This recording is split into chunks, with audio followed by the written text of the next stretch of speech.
ನೀವಿಲ್ಲೇ ಇರಿ, ನಾನು ಪ್ರಭುಗಳನ್ನು ಕರೆತರುತ್ತೇನೆ.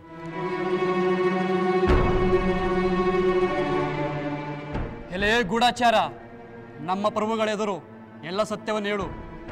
ಹೇಳದೆ ಹೋದರೆ ನಿನಗೆ ಶಿಕ್ಷೆ ತಪ್ಪಿದ್ದಲ್ಲ. ಇಲ್ಲವಾದರೆ ಇಲ್ಲಿಂದ ನೀನು ಖಂಡಿತವಾಗಿ ಜೀವಂತವಾಗಿ ಹೋಗಲು ಸಾಧ್ಯವಿಲ್ಲ. ನರಳಿ ನರಳಿ ಸಾಹಿತ್ಯ. ಏಕೆ ಹೀಗೆ ಮಾತನಾಡುತ್ತಿರುವೆ? ಹೀಗೆ ಮಾತನಾಡಲು ನಿನಗೆ ಯಾರು ಅಧಿಕಾರವನ್ನು ಕೊಟ್ಟರು? ಕ್ಷಮಿಸಿ ಪ್ರಭು, ನನ್ನದು ತಪ್ಪಾಯಿತು. ಚಾರ, ನೀನು ನೆರೆಯ ರಾಜ್ಯದ ಗೂಢಾಚಾರನಾಗಿ ಈ ರಾಜ್ಯಕ್ಕೆ ಬಂದಿರುವೆ ಅಲ್ಲ? ಹೆದರಬೇಡ, ನಿನಗೆ ಯಾವ ಅಪಾಯವೂ ಆಗುವುದಿಲ್ಲ. ನೀನು ನಿನ್ನ ದೊರೆಗಳ ಸೇವಕನಾಗಿರುವೆ. ದೊರೆಗಳು ಹೇಳಿದಂತೆಯೇ ಮಾಡುವುದು ನಿನ್ನ ಧರ್ಮವಾಗುತ್ತದೆ. ಆ ಧರ್ಮವನ್ನು ಶಿರಸಾವಹಿಸಿ ಪಾಲಿಸುತ್ತಿರುವೆ ನೀನು. ದೊರೆಗಳಿಗೆ ನಿಷ್ಠನಾಗಿ ದುಡಿಯುವ ಸೇವಕನನ್ನು ನಾವು ಗೌರವಿಸುತ್ತೇವೆ.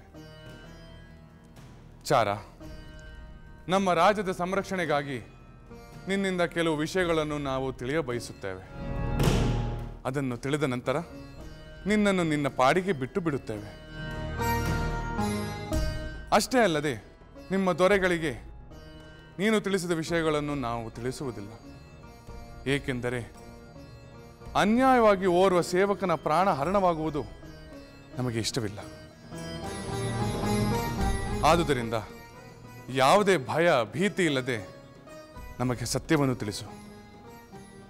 ನೀನು ಅಯೋಧ್ಯೆಗೆ ಏಕೆ ಬಂದಿರುವೆ? ಹೇಳುತ್ತೇನೆ ಪ್ರಭು. ನಾನು ನಾನು ನವದೇಶದ ಗೂಢಾಚಾರ. ಇಲ್ಲಿಗೇಕೆ ಬಂದಿರುವೆ? ನಮ್ಮ ದೊರೆಯು ಅಯೋಧ್ಯೆಗೆ ಮುತ್ತಿಗೆ ಹಾಕುವ ಆಲೋಚನೆ ಮಾಡಿದ್ದಾರೆ. ಆದ್ದರಿಂದ ಅಯೋಧ್ಯೆಯ ಕೋಟೆಗಳು ಎಲ್ಲಿ ದುರ್ಬಲವಾಗಿದೆ, ಎಲ್ಲಿಂದ ನಮ್ಮ ಸೈನ್ಯವನ್ನು ನುಗ್ಗಿಸಬಹುದು ಎಂಬುದನ್ನು ಪರೀಕ್ಷಿಸಿಕೊಂಡು ಬರಲು ನಮ್ಮ ದೊರೆಗಳು ನನಗೆ ಆದೇಶಿಸಿದ್ದರು. ಅದರಂತೆ ನಾನು ತೀರ್ಥಯಾತ್ರಿಕನ ಸೋಗಿನಲ್ಲಿ ಇಲ್ಲಿಗೆ ಬಂದು ಅಯೋಧ್ಯೆಯ ಕೋಟೆಗಳನ್ನು ಪರೀಕ್ಷಿಸುತ್ತಿದ್ದೆ ಪ್ರಭು.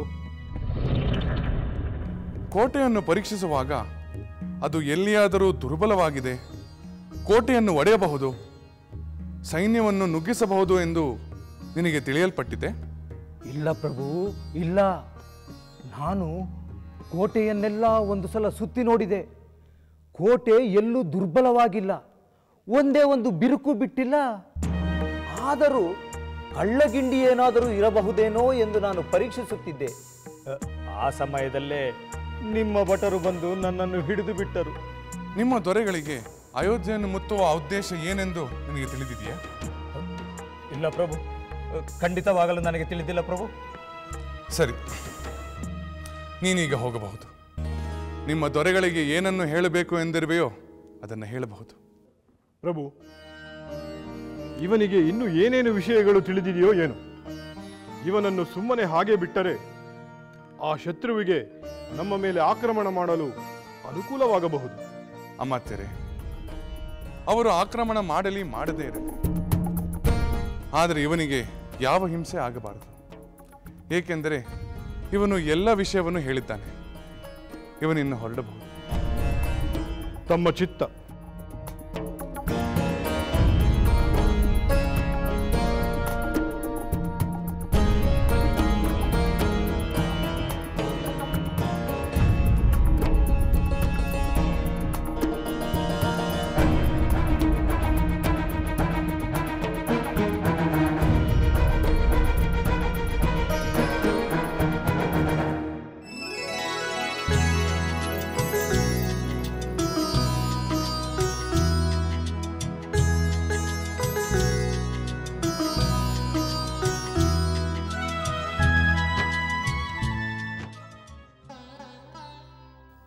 ಪ್ರಭುಗಳು ಇಂದೇಕೆ ಇಷ್ಟು ಹೊತ್ತಾದರೂ ಬರಲಿಲ್ಲ? ಯಾವುದಾದರೂ ರಾಜ್ಯ ಕಾರ್ಯದಲ್ಲಿ ತೊಡಗಿರಬಹುದೇ? ಅವರು ಕಾರ್ಯವನ್ನು ಮುಗಿಸಿಯೇ ಬರಲಿ. ಎಷ್ಟು ಹೊತ್ತಾದರೂ ನಾನು ಅವರಿಗಾಗಿ ಕಾಯುತ್ತೇನೆ. ಸ್ವಾಮಿ, ಬನ್ನಿ, ಭೋಜನವನ್ನು ಮಾಡುವಿರಂತೆ. ಇಲ್ಲ ಸೀತೆ, ನನಗೆ ಭೋಜನದ ಅವಶ್ಯಕತೆ ಇಲ್ಲ. ಸೈನ್ಯಾಧಿಕಾರಿಗಳ ಜೊತೆ ಸಮಾಲೋಚನೆ ಮಾಡುತ್ತಾ ನಾನು ಫಲಾಹಾರವನ್ನು ಸೇವಿಸಿದ್ದೇನೆ. ಆದರೆ ನೀನು ನನಗೋಸ್ಕರ ಇಷ್ಟೊತ್ತಾದರೂ ಕಾಯುತ್ತಿರುವೆಯಲ್ಲ. ನಿಮಗಾಗಿ ಕಾಯಬೇಕಾದದ್ದು ನನ್ನ ಧರ್ಮವಲ್ಲವೇ? ನೀನು ಹೇಳಿದ ಧರ್ಮ ಸರಿಯಾದದ್ದೇ ಸೀತೆ. ಆದರೆ ನಾನು ಕಾರ್ಯಭಾರದ ನಿಮಿತ್ತ ತಡವಾಗಿ ಬಂದಾಗಲೆಲ್ಲ ನೀನು ಉಪವಾಸವಿರುವುದು, ನಿದ್ರಿಸದೆ ಇರುವುದು ನನ್ನ ಮನಸ್ಸಿಗೆ ಕಷ್ಟವನ್ನು ಉಂಟು ಮಾಡುತ್ತದೆ. ಹಾಗೆಂದುಕೊಳ್ಳಬೇಡಿ ಸ್ವಾಮಿ. ತಾವು ಪ್ರಜೆಗಳ ಹಿತದೃಷ್ಟಿಯಿಂದ, ರಾಜ್ಯ ಪರಿವಾರದ ಹಿತದೃಷ್ಟಿಯಿಂದ ಕಾರ್ಯ ಮಾಡುತ್ತಾ, ಉಪವಾಸ ಮಾಡುತ್ತಾ, ನಿದ್ರೆ ಇಲ್ಲದೆ ಕಷ್ಟಪಡುತ್ತಿರುವಾಗ ತಮಗಾಗಿ ನಾನು ಕಾಯುತ್ತಾ ಅರಮನೆಯ ಅಂತಃಪುರದಲ್ಲಿರುವುದು ಏನೂ ಕಷ್ಟವಲ್ಲ. ಈ ದಿನವೇನೋ ನಾನು ತಡವಾಗಿ ಬಂದೆ ಸೀತೆ. ಆದರೆ ನಾಳೆ ಯುದ್ಧಕ್ಕೆಂದು ಹೋದಾಗ ನಾನು ಬರುವುದು ಎಷ್ಟು ಕಾಲವಾಗುತ್ತದೋ ಏನೋ. ತಾವು ಯುದ್ಧಕ್ಕೆ ಹೋಗುತ್ತಿರುವಿರಾ? ಹೋಗಬೇಕಾದ ಸಂದರ್ಭ ಬಂದಿದೆ ಸೀತೆ. ನೆರೆಯ ರಾಜ್ಯದಲ್ಲಿ ಒಬ್ಬ ರಾಜ ಅಯೋಧ್ಯೆಯನ್ನು ಮುತ್ತುವ ಆಲೋಚನೆಯಲ್ಲಿರುವುದು ಎಂದು ತಿಳಿದು ಬಂದಿದೆ. ಅದಕ್ಕೆ ನಾನು ನನ್ನ ಸೈನ್ಯವನ್ನು ಕರೆದುಕೊಂಡು ಹೋಗಿ ಸಾಮ, ದಾನ, ಭೇದ, ದಂಡ ಎಲ್ಲವನ್ನು ಪ್ರಯೋಗಿಸಿ ಅಯೋಧ್ಯೆಯ ಮುತ್ತಿಗೆಯನ್ನು ನಾನು ತಡೆಯಬೇಕು ಎಂದು ನಿರ್ಧರಿಸಿದ್ದೇನೆ. ಹಾಗಾದರೆ ತಮ್ಮ ಜೊತೆ ತಮ್ಮ ಸೋದರರು ಯುದ್ಧಕ್ಕೆ ಬರುತ್ತಾರೆಯೇ? ಇಲ್ಲ ದೇವಿ, ಭರತ ಶತ್ರುಘ್ನರು ಕೇಕೆಯ ಪ್ರದೇಶಕ್ಕೆ ಹೊರಟಿದ್ದಾರೆ. ಆ ದೇಶದ ಅರಸರು ನವದಂಪತಿಗಳನ್ನು ಕಾಣಲು ಕಾತರದಿಂದ ಕಾಯುತ್ತಿದ್ದಾರೆ. ಅವರಿಗೆ ನಿರಾಶೆ ಆಗುವಂತೆ ನಾನು ಅವರನ್ನು ಯುದ್ಧಕ್ಕೆ ಕರೆದುಕೊಂಡು ಹೋಗಲು ನನಗೆ ಇಷ್ಟವಿಲ್ಲ. ಆದರೆ ಸೀತೆ, ನಾನು ಯುದ್ಧಕ್ಕೆ ಹೋಗುವ ವಿಷಯ ಯಾರಿಗೂ ತಿಳಿಯುವುದು ಬೇಡ. ತಿಳಿದರೆ ಅವರು ಕೇಕೆಯ ಪ್ರದೇಶಕ್ಕೆ ಹೋಗುವ ಕಾರ್ಯಕ್ರಮವನ್ನು ರದ್ದುಪಡಿಸಬಹುದು. ಅದು ನನಗೆ ಇಷ್ಟವಿಲ್ಲ. ಆದರೆ ಸೀತೆ, ನಿನಗೆ ಆ ಯೋಚನೆ ಏಕೆ? ನನ್ನ ಶೌರ್ಯದ ಮೇಲೆ ಅನುಮಾನವೇ? ಖಂಡಿತ ಇಲ್ಲ ಪ್ರಭು. ನಿಮ್ಮ ನಿರ್ಧಾರ ಸರಿಯಾಗಿದೆ. ನಾಳೆ ಅವರು ಕೇಕೆಗೆ ಹೊರಡುವವರೆಗೂ ಅಪ್ಪಿತಪ್ಪಿಯೂ ತಾವು ಯುದ್ಧಕ್ಕೆ ಹೊರಡುವ ಪ್ರಸ್ತಾಪವನ್ನು ನಾನು ನನ್ನ ಸಹೋದರಿಯರೊಂದಿಗೆ ಮಾಡುವುದಿಲ್ಲ. ಪ್ರಭು, ತಾವು ಈಗಲಾದರೂ ಭೋಜನವನ್ನು ಸ್ವೀಕರಿಸಬಹುದಲ್ಲವೇ? ಆಗಲಿ ಆಗಲಿ. ನಾನು ಭೋಜನವನ್ನು ಮಾಡದಿದ್ದರೆ ನೀನು ಉಪವಾಸವಿದ್ದು ಬಿಡುತ್ತೀಯ. ನಡೆ. ಭಾವನವರಿಗೆ ಅನಂತ ವಂದನೆಗಳು. ಶುಭವಾಗಲಿ, ಮಂಗಳವಾಗಲಿ.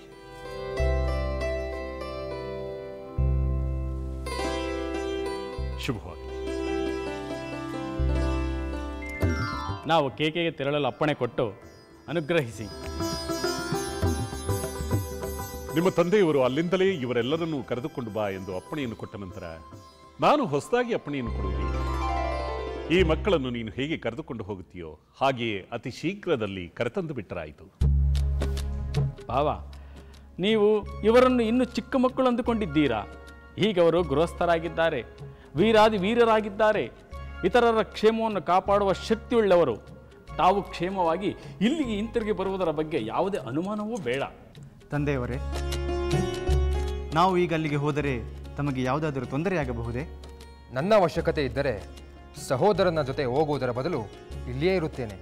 ಬೇಡ ಬೇಡ, ಸಂತೋಷವಾಗಿ ನೀವು ಪ್ರಯಾಣವನ್ನು ಬೆಳೆಸಿ. ಕೈಕೇಯಿ ಮಹಾರಾಜರು ಕೂಡ ನಿಮ್ಮನ್ನು ನೋಡಿ ಸಂತೋಷ ಪಡಲಿ. ಮಾಂಡವಿ, ಶ್ರುತಿಕೀರ್ತಿ, ಮಾವನವರೇ, ಅಯೋಧ್ಯೆ ಇದ್ದ ಹಾಗೆಯೇ ಕೈಕೇಯಿ ರಾಜ್ಯವೂ ಕೂಡ. ಇಲ್ಲಿ ನಿಮ್ಮ ಸದ್ಗುಣಗಳನ್ನು ನೋಡಿ ನಾವು ಹೇಗೆ ಆನಂದಪಟ್ಟೆವೋ ಹಾಗೆಯೇ ಕೈಕೇಯಿ ಮಹಾರಾಜರು ಕೂಡ ನಿಮ್ಮ ಸದ್ಗುಣಗಳನ್ನು ನೋಡಿ ಸಂತೋಷ ಪಡುವಂತಾಗಬೇಕು. ನಿಮ್ಮ ಅತ್ತೆಯವರು ತಮ್ಮ ತವರು ಮನೆಗೆ ಬರಬೇಕೆಂದಿದ್ದರು, ಆದರೆ ಅವರೀಗ ಇಲ್ಲಿಲ್ಲವಲ್ಲ. ಭಾವ, ಸೋದರಿಯನ್ನು ನನ್ನ ಜೊತೆಯಲ್ಲೇ ಬರುವಂತೆ ಹೇಳಿ ಒಪ್ಪಿಸಿದ್ದೆ. ಆಮೇಲೆ ಏನಾಯಿತೋ ಗೊತ್ತಿಲ್ಲ. ನಂತರ ನನ್ನೊಂದಿಗೆ ಈಗ ಬರುವುದಿಲ್ಲ, ಇನ್ನೊಮ್ಮೆ ಬರುತ್ತೇನೆಂದು ಹೇಳಿದಳು. ನಾನೂ ಸುಮ್ಮನಾದೆ. ನಿನ್ನ ಸಹೋದರಿಯ ಸ್ವಭಾವವನ್ನು ನೀನು ಚೆನ್ನಾಗಿ ಅರಿತಿರುವೆ.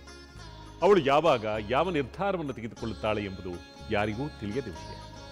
ಹಾಗೆಯೇ ತೆಗೆದುಕೊಂಡ ನಿರ್ಧಾರವನ್ನು ಯಾರಿಂದಲೂ ಬದಲಾಯಿಸಲು ಸಾಧ್ಯವಿಲ್ಲ. ನಿಜ ಭಾವ, ನಿಜ.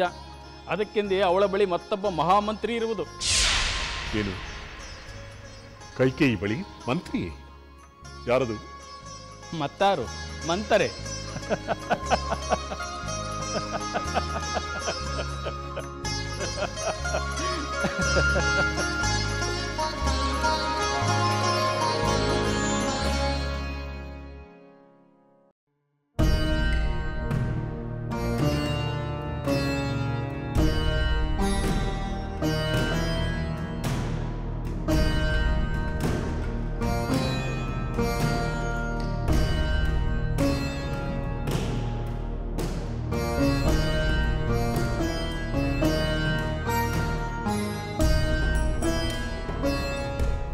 ಭಟ, ಆಯುಧಾಗಾರದಲ್ಲಿ ಶಸ್ತ್ರಗಳೆಲ್ಲವೂ ಸುಸ್ಥಿತಿಯಲ್ಲಿರುವುದೇ?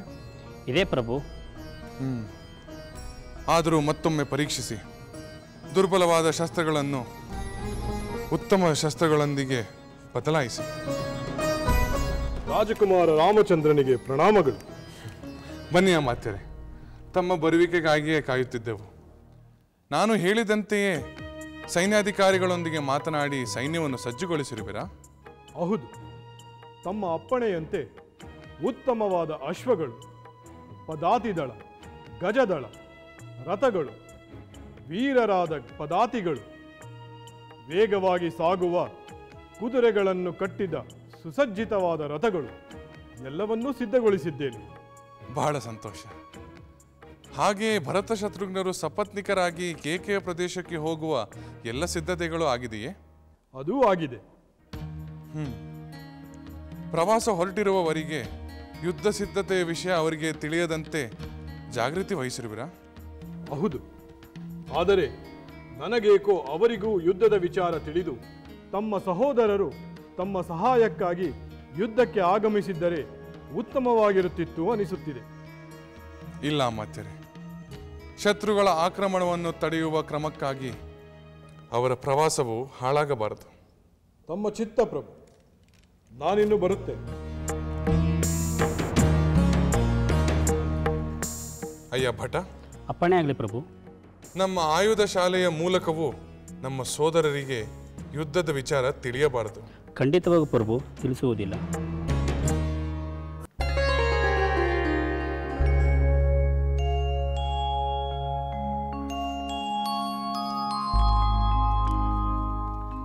ರಾಮಚಂದ್ರ, ಕ್ಷಮಿಸಿ ತಂದೆ, ತಮ್ಮ ವಿಶ್ರಾಂತಿಗೆ ಭಂಗವನ್ನು ಉಂಟು ಮಾಡಿದ್ದೇನೆ. ತುರ್ತಾಗಿ ಒಂದು ವಿಷಯವನ್ನು ತಮಗೆ ತಿಳಿಸಿ ತಮ್ಮ ಅಪ್ಪಣೆಯನ್ನು ಪಡೆಯಬೇಕಾಗಿತ್ತು. ಈ ಅನಿವಾರ್ಯತೆ ಇದ್ದುದರಿಂದ ನಾನು ಕೂಡಲೇ ಧಾವಿಸಿದೆ. ರಾಮಚಂದ್ರ, ನೀನು ನನ್ನಲ್ಲಿಗೆ ಬಂದರೆ ನನಗೆ ಅತ್ಯಂತ ಆನಂದ ಉಂಟಾಗುತ್ತದೆ. ನಿಜ ಹೇಳಬೇಕೆಂದರೆ ಈ ವಿಶ್ರಾಂತಿಯಲ್ಲಿ ಸಿಗೋ ಸೌಖ್ಯಕ್ಕಿಂತ ನಿನ್ನ ಆಗಮನದಿಂದ ನನಗೆ ಅತ್ಯಂತ ಆನಂದ ಉಂಟಾಗುತ್ತದೆ. ಅದೇನೋ ತುರ್ತಾದ ವಿಷಯ ಎಂದು ಹೇಳಿದೆಯಲ್ಲ, ಏನದು? ಹೇಳುತ್ತೇನೆ ತಂದೆ. ಕೆಲವು ದಿನಗಳ ಹಿಂದೆ ನಮ್ಮ ಚಾರರು ನೆರೆಯ ರಾಜ್ಯದ ಕೆಲವು ಗೂಢಾಚಾರರನ್ನು ಹಿಡಿದುಕೊಂಡು ಬಂದರು. ಇಲ್ಲಿಗೇಕೆ ಬಂದಿರುವೆ? ನಮ್ಮ ದೊರೆಯು ಅಯೋಧ್ಯೆಗೆ ಮುತ್ತಿಗೆ ಹಾಕುವ ಆಲೋಚನೆ ಮಾಡಿದ್ದಾರೆ. ಆದ್ದರಿಂದ ಅಯೋಧ್ಯೆಯ ಕೋಟೆಗಳು ಎಲ್ಲಿ ದುರ್ಬಲವಾಗಿದೆ, ಎಲ್ಲಿಂದ ನಮ್ಮ ಸೈನ್ಯವನ್ನು ನುಗ್ಗಿಸಬಹುದು ಎಂಬುದನ್ನು ಪರೀಕ್ಷಿಸಿಕೊಂಡು ಬರಲು ನಮ್ಮ ದೊರೆಗಳು ನನಗೆ ಆದೇಶಿಸಿದ್ದರು. ಅದರಂತೆ ನಾನು ತೀರ್ಥಯಾತ್ರಿಕನ ಸೋಗಿನಲ್ಲಿ ಇಲ್ಲಿಗೆ ಬಂದು ಅಯೋಧ್ಯೆಯ ಕೋಟೆಗಳನ್ನು ಪರೀಕ್ಷಿಸುತ್ತಿದ್ದೆ ಪ್ರಭು.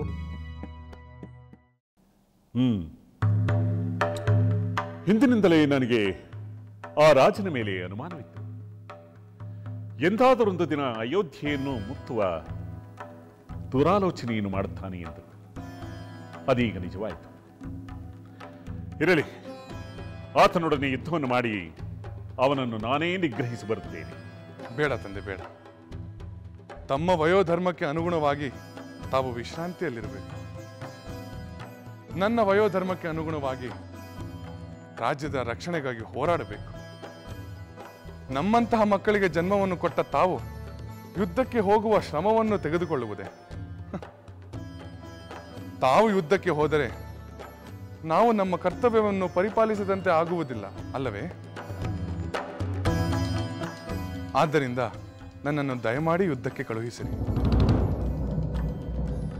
ಆತನ ಜೊತೆಗೆ ಯುದ್ಧವನ್ನು ಮಾಡಿ ಅವನನ್ನು ಸೋಲಿಸಲೇಬೇಕು ಎಂಬ ಅಪೇಕ್ಷೆ ನನಗಿಲ್ಲ. ಆದರೆ ಆತನು ಇನ್ನೆಂದೂ ಅಯೋಧ್ಯೆಯನ್ನು ಮುತ್ತುವ ಆಲೋಚನೆ ಮಾಡದಂತೆ ಅವನಿಗೆ ಬುದ್ಧಿ ಕಲಿಸುವೆ. ಸಹನೆಯೇ ಮೊದಲ ಅಸ್ತ್ರವಾಗಿಸುತ್ತೇನೆ. ಅವನು ನನ್ನ ಮಾತಿಗೆ ಮಣಿದರೆ ಶಸ್ತ್ರವನ್ನು ಎತ್ತುವುದಿಲ್ಲ. ದಯಮಾಡಿ ಒಪ್ಪಿಗೆ ನೀಡಿ. ಆಗಲಿ ಕುಮಾರ, ಒಪ್ಪಿಗೆಯನ್ನು ನೀಡಿದೆ. ಆದರೆ ಇಂತಹ ಸಂದರ್ಭದಲ್ಲಿ ಭರತ, ಶತ್ರುಘ್ನ ಇಬ್ಬರೂ ಇಲ್ಲವಲ್ಲ. ಅವರಿಬ್ಬರು ಕೈಕೇಯಿ ದೇಶಕ್ಕೆ ತೆರಳಿರುವರು. ಅವರಿಲ್ಲೇ ಇದ್ದಿದ್ದರೆ ನಿನ್ನೊಡನೆ ಯುದ್ಧಕ್ಕೆ ಬಂದು ನಿನಗೆ ಸಹಕರಿಸಬಹುದಿತ್ತು. ಇಲ್ಲ ತಂದೆ, ಕೇಕೆ ದೇಶದ ರಾಜರ ಆಸೆಗೆ ಅಡ್ಡಿ ಆಗಬಾರದು. ಹಾಗೆಯೇ ಭರತ ಶತ್ರುಘ್ನರ ಪ್ರಯಾಣಕ್ಕೆ ಯಾವುದೇ ತೊಂದರೆ ಆಗಬಾರದು. ಇದೇ ನನ್ನ ಉದ್ದೇಶ. ಆದರೆ ತಾವು ಚಿಂತಿಸದಿರಿ. ಲಕ್ಷ್ಮಣನನ್ನು ರಾಜಕಾರ್ಯದಲ್ಲಿ ಸಹಕರಿಸುವಂತೆ ತಿಳಿಸಿ ನಾನು ಹೊರಡುತ್ತೇನೆ. ನನ್ನನ್ನು ಆಶೀರ್ವದಿಸಿ. ಹಾಗೆ ನಿನಗಿನ್ನಾವ ಸಲಹೆಯನ್ನು ಕೊಡುವ ಅಗತ್ಯವಿಲ್ಲ. ಯಾವ ಸಂದರ್ಭದಲ್ಲಿ ಯಾವ ನಿರ್ಧಾರವನ್ನು ತೆಗೆದುಕೊಳ್ಳಬೇಕು ಎಂದು ನಿನಗೆ ಚೆನ್ನಾಗಿ ತಿಳಿದಿದೆ. ಜೈಶಾಲಿಯಾಗಿ ಮಂಗಳವಾರ. ಶುಭವಾಗಲಿ.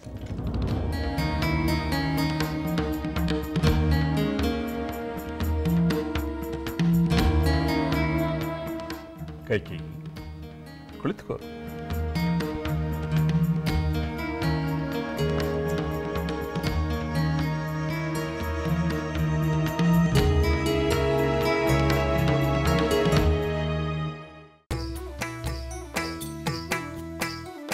ಲಂಕೆಯಲ್ಲಿನ ದುರುಳ ದರ್ಪವು ಸೀತೆ ಸಹನೆಗೆ ಸೋತಿತು. ಅಂಕೆ ಇರದ ಅಸುರ ಕುಲವು ರಾಮ ಬಾಣಕ್ಕೆ ಅಡಗಿತು. ದೂರವಿರಲಿ ಸನಿಹವಿರಲಿ ರಾಮ ಹೃದಯ ನಿವಾಸಿನಿ. ಯುಗವು ಯುಗವು ಸಾಗಲಿ ಅಕಳಂಕ ಪ್ರೇಮ ಪ್ರಬೋಧಿನಿ. ಅಮರ ಗಾಧೆ ಧರಣಿ ಜಾತೆ ಸಾಧ್ವೆ ಸೀತೆ ಸುಚರಿತೆ.